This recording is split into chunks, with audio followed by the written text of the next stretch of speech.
Tonight, country singer turned political figure Alexis Wilkins files a $5 million defamation suit against conservative podcaster Elijah Schaffer. At the center, claims she's an Israeli honeypot agent who manipulated FBI Director Kash Patel. The stakes? Reputation, free speech, and the integrity of the FBI. Alexis Wilkins is known as a country music singer, political commentator, and conservative activist. She began publicly dating Kash Patel, confirmed as FBI director in early 2025. Here's the dramatic twist. Multiple influential right-wing voices online began circulating a conspiracy theory that Wilkins is actually an operative for the Israeli intelligence service Mossad, inserted into Patel's life to manipulate or compromise him. Wilkins vehemently denies any such connection, maintains she's American-born, has never worked for a foreign intelligence agency, and has never traveled to Israel. In her suit filed against Elijah Schaffer, Wilkins seeks $5 million in damages, claiming Schaffer perpetuated a malicious lie about her being an agent of a foreign government assigned to manipulate and compromise Director Patel. The complaint points to a specific incident. On September 14, 2025, Schaffer retweeted a post that alleged Wilkins was a honeypot agent. Even though the suit notes the retweet included no written text from Schaffer himself, the plaintiff argues that the meaning conveyed was clear to an audience. He endorsed the conspiracy. Wilkins' legal team contends that by amplifying the narrative, using his platform and credibility, Schaffer inflicted reputational harm, caused harassment of her and her family, and effectively monetized a defamatory storyline. Schaffer responded publicly, calling the suit the, quote, legal equivalent of your romantic partner getting mad at you for cheating on her in her dream. He argues that his post was a wordless reply and thus did not explicitly name Wilkins Patel or claim she was a spy. He contends the lawsuit is, quote, totally delusional and paranoid legal behavior, and alleges it is an attack on free speech. This case raises several layered issues. First, defamation law.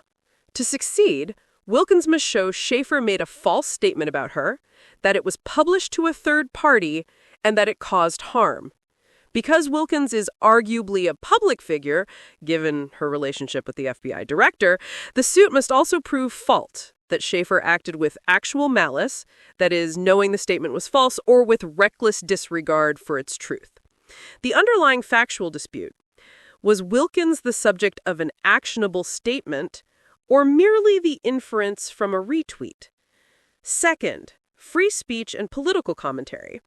Schaffer and others argue this is an example of lawfare, the use of litigation to chill speech, especially commentary or conspiracy theory content in the correct wing space. From that perspective, the suit is criticized as delegitimizing citizen journalist commentary and online discourse. Third, credibility and public trust. The fact that Wilkins is dating the FBI director raises questions of perception, not necessarily wrongdoing, but optics. The alleged accusations, spy, honeypot, are explosive, and whether or not true, they feed narratives of corruption, infiltration, influence. For Director Patel and the FBI, this is a reputational risk. Indeed, influential conservative voices, for example, Candace Owens, have called for Patel's resignation, arguing this lawsuit is excruciatingly embarrassing. Wilkins, in a July interview on The Megyn Kelly Show, said the conspiracy posts got millions of views. People start harassing you, doxing your family. The fact that I have dedicated myself to this movement, to good values, and the fact that it's accusing me of manipulating the person that I'm with, that I love. That's a horrible accusation. In his social media post, Patel defended Wilkins. The disgustingly baseless attacks against Alexis are beyond pathetic. She is a true patriot. Attacking her isn't just wrong, it's cowardly and jeopardizes our safety. August 2025. Wilkins had earlier filed a defamation lawsuit against former FBI agent podcaster Kyle Seraphin for similar honeypot Mossad spy claims. October 28, 2025. She files the lawsuit against Schaffer in the Southern District of Florida, seeking $5 million. Schaffer publicly reacts, drawing attention to the tension between free speech advocates and defamation plaintiffs. Analysts note that the case may test the boundaries of defamation law for digital commentary and reposting. Is a retweet equivalent to a statement for defamation purposes? Why does this matter beyond the individuals involved? It signals a push from individuals allegedly defamed online to hold platforms, influencers, and podcasters accountable, even when allegations arise from claimed conspiracies rather than established facts. It underscores how political alliances, media attention, and online mobs can shape reputations, and the high cost of perceived defamation for those targeted.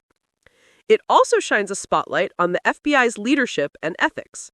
With the director's personal relationship under scrutiny and claims of misuse of agency resources, for example, reports that Patel used an FBI jet to attend Wilkins' performance, surfacing, the agency's credibility is at stake. Here's what to keep an eye on. Court decisions. Will the judge allow the case to proceed to trial? Will they dismiss on grounds of insufficient specification, that is, no direct naming, or free speech protections? Discovery and evidence. Will Wilkins be able to show Schaffer's actions caused real economic or reputational damage? Will Schaffer be able to demonstrate his retweet falls under protected commentary, not defamation? Impact on media ecosystem. If the case succeeds, might this encourage more lawsuits from people outside power circles seeking redress for online harm? Or will it raise alarm about chilling effects on commentary? Effect on the FBI and Patel. Will this litigation become a political liability for Director Patel? Could cause for his resignation intensify if his personal life and agency resources remain under fire? Precedent for social media reposting. The case may help clarify whether a retweet or repost of a defamatory post itself can trigger liability, and under what circumstances. In sum, Alexis Wilkins' $5 million defamation lawsuit against Elijah Schaffer is more than a personal grievance. It sits at the intersection of reputation, politics, media, agency credibility, and online speech rights. How the court handles it will send signals to commentators, influencers, and public figures alike. And for Director Kash Patel, this may be a defining moment in how his personal life and professional role remain intertwined, for better or worse.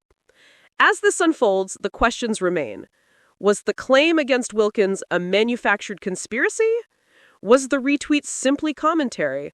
And what is the price of seeking redress for online harm? Stay tuned.